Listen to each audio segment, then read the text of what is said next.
The Vatican's secret archives were silent that night, their ancient corridors carrying the weight of centuries of forbidden knowledge.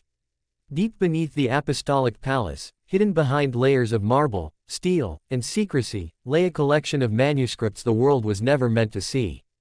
Dr. Evelyn Hart, a renowned historian and cryptographer, moved carefully under the soft glow of a brass lamp, her fingers tracing the spines of dusty scrolls.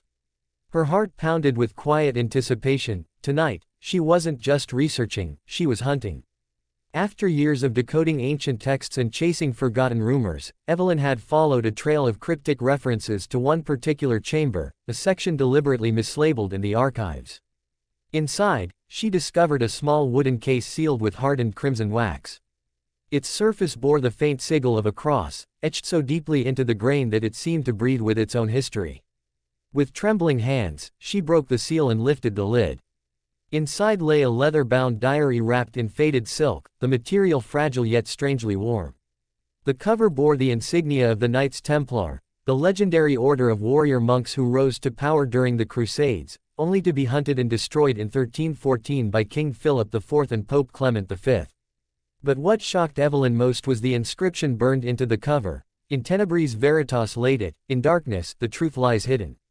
She opened the first page carefully, her breath catching when she saw the name written at the top: Guillaume de Saint Clair. History recorded him as one of the last Templar couriers, believed to have died during the infamous Purge, yet here was his diary, miraculously preserved for over 7 centuries.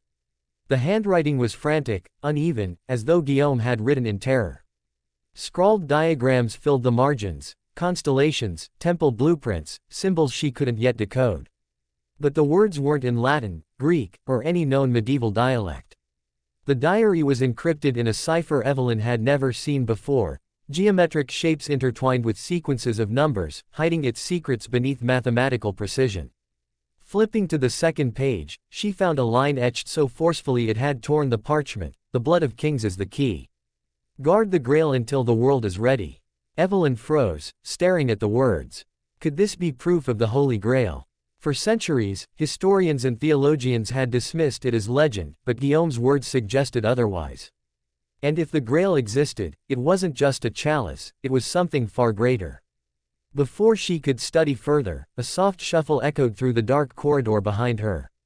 Evelyn snapped the diary shut and turned, holding her lamp high. A figure emerged from the shadows: Father Matteo Ricci, a Vatican security officer known for his quiet intensity. "Dr. Hart," he said calmly, his eyes fixed on the diary in her hands. "You shouldn't be here after midnight. The archives are closed." Evelyn forced a smile. "I was finalizing catalog records for the exhibition," she replied, trying to sound casual. Matteo's gaze dropped to her trembling fingers. "Then why do your hands shake?" Before she could answer, the lamp above them flickered violently, then went out, plunging the chamber into darkness. In that moment, instinct screamed louder than reason. Evelyn shoved the diary into her satchel and ran. Behind her, Matteo's voice rang sharply through the shadows: "Drive. Hart. Stop." She didn't. The sound of alarms erupted seconds later, ancient bells echoing across marble walls as footsteps thundered after her. She burst through a side door into the Roman night, the cold air hitting her lungs like fire. St. Peter's Basilica rose above her, pale under the moonlight, as she sprinted across the cobblestones, the diary thudding against her side. Finally, she ducked beneath an archway near Piazza Navona and pressed her back against the damp stone, catching her breath. With shaking hands, she pulled the diary back out and studied a diagram on the next page, a complex map layered with astronomical coordinates and fragments of ancient Aramaic text. The central image depicted Jerusalem's Temple Mount, marked with a single symbol Evelyn didn't recognize. "This isn't just a diary," she whispered. "It's a codebook." Her phone vibrated violently, breaking her concentration. The encrypted Vatican line. Hesitantly, she answered. "Dr. Hart," a distorted male voice warned, "you are not safe. Leave Rome immediately. Trust no one." The line went dead. Moments later, another message arrived, an image of an ancient seal stamped with the Templar cross and a single phrase beneath it: "Domus Rosae, Paris." She didn't think twice. Hailing a taxi, she ordered, "Termini Station. Now." As the cab sped through the rain-slicked streets, Evelyn's unease deepened when she spotted two dark sedans trailing behind them, headlights dimmed. Whoever wanted the diary already knew she had it, and they weren't going to let her leave without a fight. By the time she boarded the northbound train, Rome was disappearing behind her, swallowed by the night. She collapsed into a corner seat, clutching the diary tightly, her mind racing. Somewhere within Guillaume's coded words lay the key to a secret the Vatican had buried for over 7 centuries. But back in the Apostolic Palace, far from the quiet of the Roman night, Cardinal Vincenzo Bellini stood in front of a roaring fire, speaking into a crimson phone. "She has the diary," he said coldly. A deep voice on the other end replied, "Then you know what must be done." Bellini turned to his aide. "Mobilize the Order of Sion," he commanded. Dr. Hart must not reach Paris alive. Evelyn had no idea yet, but the real hunt had just begun. The overnight train from Rome cut silently through the misty Italian countryside, its rhythmic clatter against the rails almost hypnotic. Evelyn sat in the corner of a dimly lit cabin, her face hidden beneath the hood of a charcoal gray coat. Outside, the moonlight painted the vineyards silver, but she couldn't enjoy the view. Her heart was still pounding from the Vatican chase, and the diary felt unnaturally heavy inside her satchel, as though its weight was more than leather and parchment. She opened it again, careful to shield its pages from curious eyes. The symbols were maddeningly complex, geometric patterns intersected with numeric sequences, and scattered fragments of Aramaic, Latin, and medieval French wove together like an ancient riddle. Yet one repeated phrase stood out, written 3 times across different sections, Domus Rosae.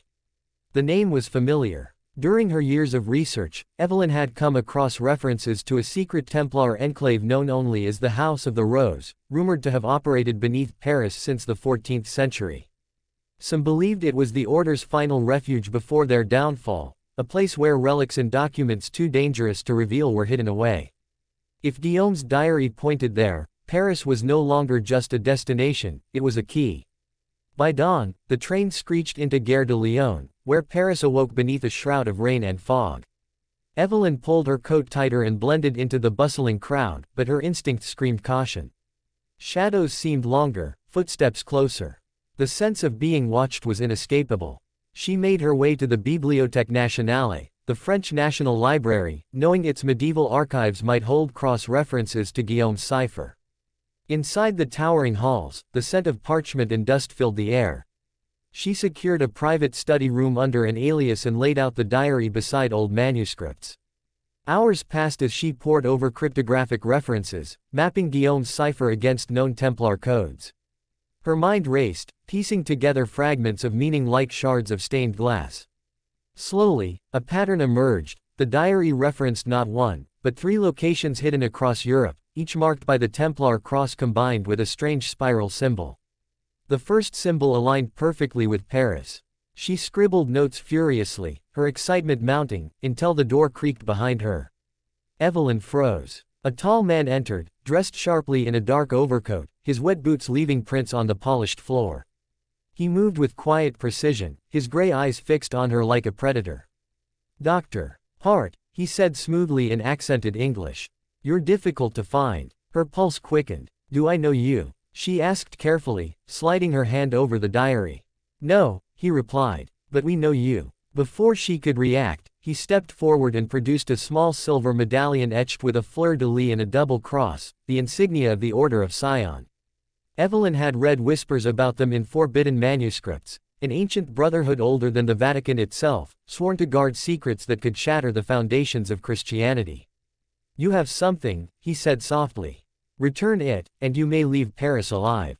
Evelyn's breath caught. "What's in this diary?" He smiled faintly. "The truth. And truth, Dr. Hart, is dangerous in the wrong hands." Before she could answer, a sharp crash echoed from the hallway outside. The man spun instinctively, and in that split second, Evelyn grabbed the diary and bolted. The corridors of the library became a labyrinth of shadows and marble. Behind her, shouts erupted in French as footsteps thundered after her. She darted through the archives, down a spiral staircase, and into a lower crypt-like chamber filled with ancient manuscripts. Her lungs burned, her vision blurred, but she didn't stop until she spotted a service door at the far end. Bursting into the open air, she stumbled into the rain-soaked streets of Paris, where chaos swallowed her pursuers. Evelyn ducked into a narrow alley near Rue de Rivoli, leaning against the cold stone to catch her breath. Her phone buzzed violently again, another encrypted message. Domus Rosé. Midnight. Follow the rose symbol. Trust no one. There was no sender ID. By nightfall, she found herself standing outside a centuries-old chapel hidden in a forgotten corner of Le Marais. The crumbling facade bore no signs, but an intricate rose-shaped carving above the archway matched the diary's sketches perfectly. Heart pounding, Evelyn pushed open the heavy wooden doors. Inside, the air was thick with candle smoke and silence. The interior was empty except for a worn altar and a mosaic floor depicting a Templar knight kneeling before a cross. She moved cautiously, tracing her fingers along the symbols carved into the stone walls until one loose block shifted slightly under pressure. A hidden passage groaned open. She descended into darkness, the spiral staircase narrowing with each step. The faint smell of earth and burning wax filled the air as she emerged into a vast underground chamber. Torches flickered along the walls, casting eerie shadows over hundreds of stone sarcophagi lined neatly in rows. At the center stood an ornate reliquary, sealed with the same sigil from Guillaume's diary. Before she could approach, a whisper echoed through the chamber. "You shouldn't have come here." Evelyn turned sharply to see Father Matteo emerge from the shadows, the same Vatican security officer from Rome. Her voice trembled. "Matteo, you followed me. I warned you, Evelyn," he said gravely. "This isn't just history. It's prophecy." "What prophecy?" He stepped closer, lowering his voice. "The artifact Guillaume wrote about, it exists. And if you find it, every religion, every power, every empire, everything will change." Evelyn swallowed hard, clutching the diary. "Then why hide it?" "Because," Matteo said darkly, "truth destroys faster than lies." Before he could explain further, a sudden explosion shook the chamber. Dust and stone rained from the ceiling as masked figures in black tactical gear stormed the crypt. The Order of Sion had found them.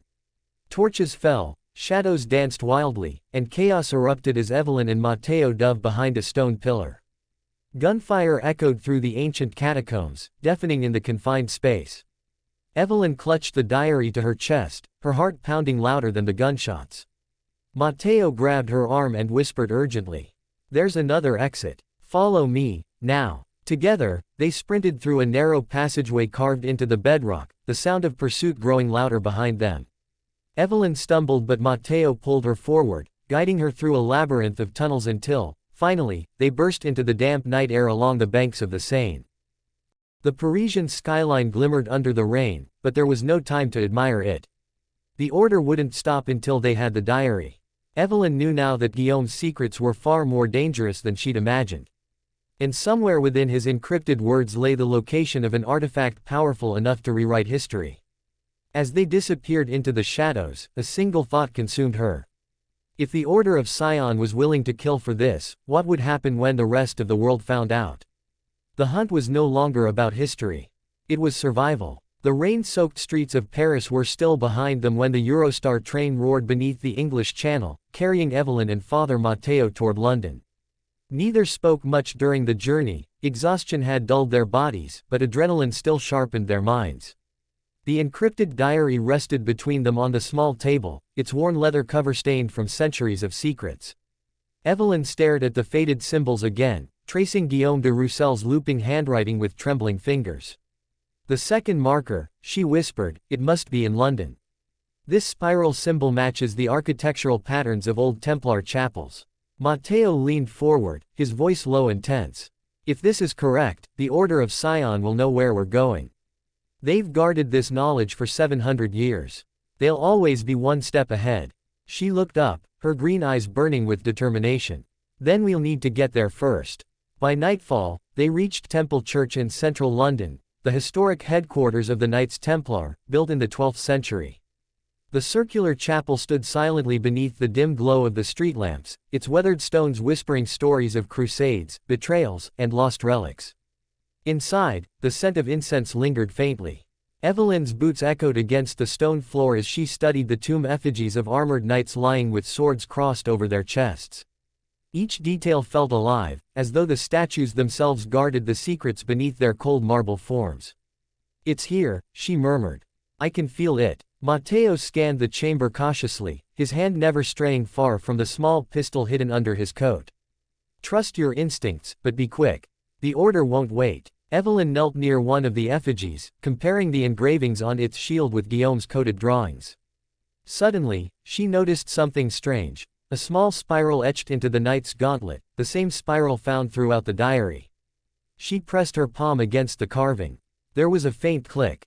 A section of the marble floor beneath the tomb shifted slightly, revealing a concealed stone handle. Evelyn and Matteo exchanged a tense glance before pulling it open, exposing a narrow passage spiraling deep beneath the church. They descended slowly, the air growing colder and heavier as the sound of the city faded above them. At the bottom, the passage opened into a vast crypt lined with ancient banners bearing the Templar cross. In the center stood a circular stone pedestal carved with Latin inscriptions. Evelyn brushed away centuries of dust and whispered as she translated. Within the rose lies the blood, and within the blood lies the truth. Matteo frowned. The blood, could it mean a relic? The Grail, perhaps. Before Evelyn could answer, a faint metallic sound echoed from the shadows. They weren't alone. 3 figures stepped into the dim torchlight, dressed in black tactical gear, their faces hidden behind masks marked with the fleur-de-lis insignia. The Order of Sion had found them. One of the masked men raised his weapon. The diary, he demanded coldly. Hand it over. Evelyn clutched the satchel tighter, her breath quickening. Matteo stepped forward, placing himself between her and the intruders. Don't, Matteo warned, his voice steady. If you kill us here, you'll never decipher Guillaume's codes. You need us. The leader hesitated for a moment, just long enough for Evelyn to act. With a sudden motion, she slammed her boot against the stone pedestal, breaking a hidden mechanism. The pedestal split open, revealing a hollow cavity containing a small, obsidian box engraved with the Templar cross. The masked men lunged forward, but Matteo fired 2 quick shots, forcing them into cover. Evelyn grabbed the box and sprinted toward a side tunnel as the crypt erupted into chaos. Bullets ricocheted off stone, torches fell, and ancient banners ignited in flames.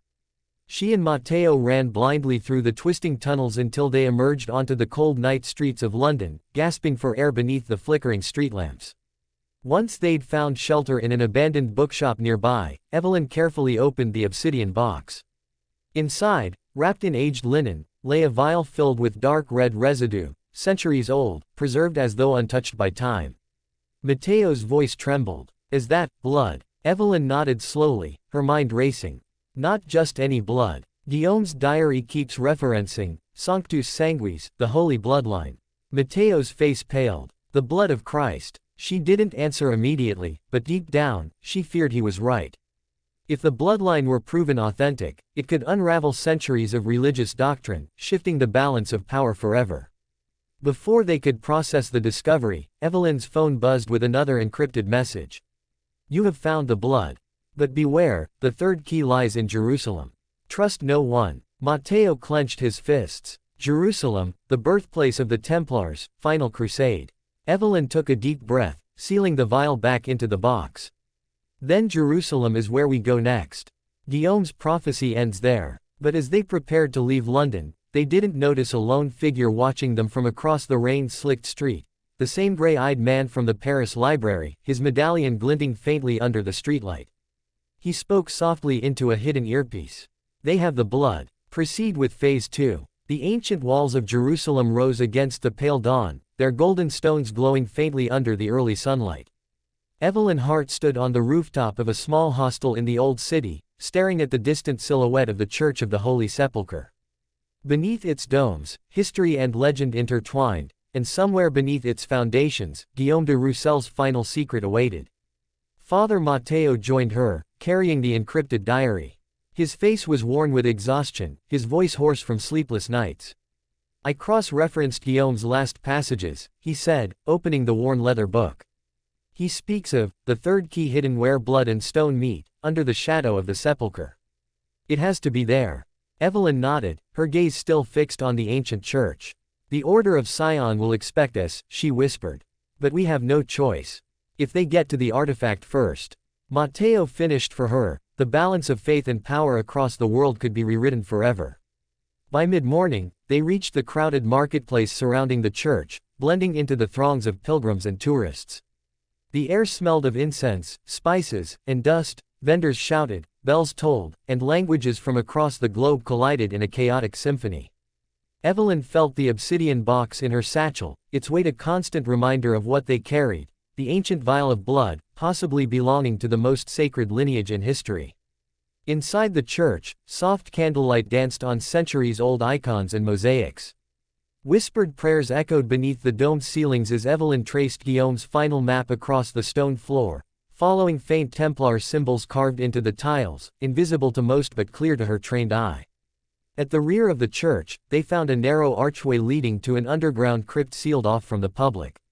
Matteo glanced around to ensure no one was watching before they slipped inside, descending a spiral staircase lit only by flickering lamps. The air grew cooler, the silence heavier, as if the stones themselves carried the weight of forgotten secrets. At the base of the stairs, they entered a small chamber lined with Templar insignias. In the center stood an ancient stone altar engraved with the same spiral pattern they'd seen in London. Evelyn brushed away centuries of dust, revealing Guillaume's name etched faintly into the surface. "This is it," she whispered. Before they could act, footsteps echoed from the darkness. 5 figures emerged, cloaked in black, their faces hidden behind masks marked with the fleur-de-lis. The Order of Sion had arrived. At their center stood the gray-eyed man they'd seen in Paris, tall, composed, dangerous. "You've done well to find this place," he said calmly, his voice cutting through the silence. "But this is where your journey ends." Matteo stepped forward, hand near his concealed pistol. "You want the blood," he said flatly. "But you'll never understand what it means." The gray-eyed man tilted his head slightly, amused. "On the contrary, Father. We understand perfectly. The artifact hidden here, combined with the vial you carry, proves the existence of a bloodline, one the Church has spent centuries burying." Evelyn clutched the satchel tighter, her heartbeat pounding. "You don't want truth," she said bitterly. "You want control." Before he could respond, Evelyn noticed something, a faint groove beneath the altar, shaped like a cross. She quickly slid the obsidian box into the recess. A deep rumble shook the chamber. The altar shifted, stone grinding against stone, revealing a narrow opening beneath it. Inside, an ancient reliquary rested on a pedestal, its golden surface inlaid with rubies and etched with Templar inscriptions. At its center was a crystal vial glowing faintly in the torchlight, perfectly preserved for centuries. The gray-eyed man lunged forward, but Matteo fired a warning shot, forcing him back. Evelyn grabbed the reliquary, her fingers trembling as she opened it. Inside, beneath the crystal vial, lay a parchment sealed with Guillaume's sigil. She unfolded it slowly, reading aloud. "The blood and the word are one. The power lies not in the vessel but in the truth it carries. Guard it, for faith built on deception shall fall, but faith built on knowledge shall endure." Matteo's breath caught. "It's not about power. It's about revelation." The gray-eyed man snarled, stepping closer. "Hand it over. That truth belongs to us." Before he could act, one of his men triggered an explosive charge on the far wall. The blast rocked the crypt, sending centuries-old stones crashing down. Evelyn and Matteo were thrown to the ground as dust and debris filled the chamber. In the chaos, Evelyn grabbed both the parchment and the reliquary, pulling Matteo toward a narrow escape tunnel Guillaume had described in his diary. The Order of Sion pursued them through the labyrinth of ancient passages, their footsteps pounding closer with every turn. Finally, they burst out into the blinding sunlight of the old city, racing through winding alleys crowded with pilgrims and vendors. Behind them, the masked men spread out, closing in like wolves. Just as they reached the Via Dolorosa, a black SUV screeched to a halt in front of them. The door swung open, and a figure stepped out, an older woman in Vatican robes, her silver cross glinting in the sun. "Dr. Hart," she said firmly. "Get in." Evelyn hesitated, but Matteo recognized her instantly. "Cardinal Rinaldi," he breathed, relief flooding his voice. "We can trust her." They dove into the SUV as gunfire erupted behind them. The vehicle roared through the narrow streets, weaving between crowds and stalls while the Order's men gave chase on motorcycles. Inside the car, Cardinal Rinaldi spoke quickly, her voice steady despite the chaos. "We've been monitoring the Order of Sion for years. Guillaume's diary, the blood, the artifact, they must never fall into their hands. Evelyn clutched the parchment tightly. But the truth, people deserve to know. Rinaldi met her gaze, her expression grave. The world isn't ready, Dr. Hart. Sometimes, history must remain buried to protect faith itself. By nightfall, they reached a secure Vatican compound hidden beneath the Mount of Olives. In a dimly lit chamber, Evelyn placed the vial, the parchment, and the reliquary on a stone table. Rinaldi locked them inside a reinforced vault, sealing it with biometric codes and ancient prayers. Matteo rested a hand on Evelyn's shoulder. "We found the truth," he said softly. "Even if the world never sees it, we know." Evelyn stared at the vault, her mind heavy with conflict. The Templars' secret, the proof of a sacred bloodline, was safe, for now. But deep down, she knew this was only the beginning. Some truths are too dangerous to remain hidden forever. And somewhere in the shadows of Jerusalem, the surviving members of the Order of Sion were already planning their next move. "The blood is secured," a masked voice whispered into the darkness. "But the word remains. Phase 3 begins." Evelyn had won a battle. The war for the truth had just begun.